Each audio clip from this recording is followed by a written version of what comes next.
Ramagundam MLA Raj Thakur గరీబుల ఇళ్ల నిర్మాణం చేసుకునేలా ఇసుక ఫ్రీగానే అందివ్వడం జరుగుతుందని ఎన్టీపీసీ పట్టణ tractors association general secretary Manthani Shiva గౌరవ అధ్యక్షులు పోతురాజు అంజయ్య తెలిపారు.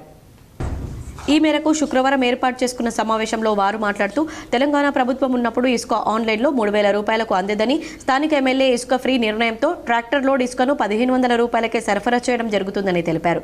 కొంతమంది బీఆర్ఎస్ నాయకులు ఇసుక అక్రమ రవాణా జరుగుతుందని, డబ్బులు దండుకుంటున్నారని, అనవసరపు ఆరోపణలు చేస్తున్నారని, అందులో వాస్తవం లేదని తెలిపారు. మీ రాజకీయ లబ్ధి కోసం అబద్ధపు ప్రచారం చేస్తూ సవ్యంగా సాగుతున్న తమ ట్రాక్టర్ ఓనర్ల, లేబర్ల, డ్రైవర్ల పొట్టలపై కొట్టిందని, ఇలాంటి తప్పుడు ఆరోపణలు వెనక్కి తీసుకోవాలని సదరు నాయకుడిని కోరారు.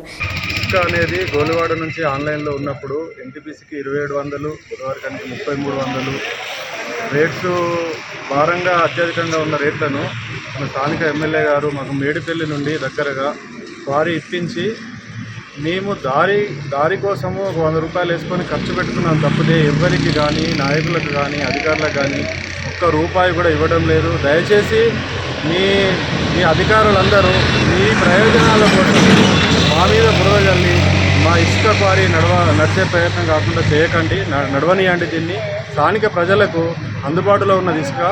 అట్లాంటి ఇసుక 3,000 ఉన్న ఇసుకను 1,500కు మేము సప్లై చేస్తున్నాం కాబట్టి ప్రజలందరికీ అందుబాటులో ఉన్నది. అధికారులకు చెప్పి మాకు ఇక్కడ ఇసుక క్వారీ ఇప్పించినందుకు ఎమ్మెల్యే గారికి మేము ధన్యవాదాలు తెలుపుకుంటున్నాము.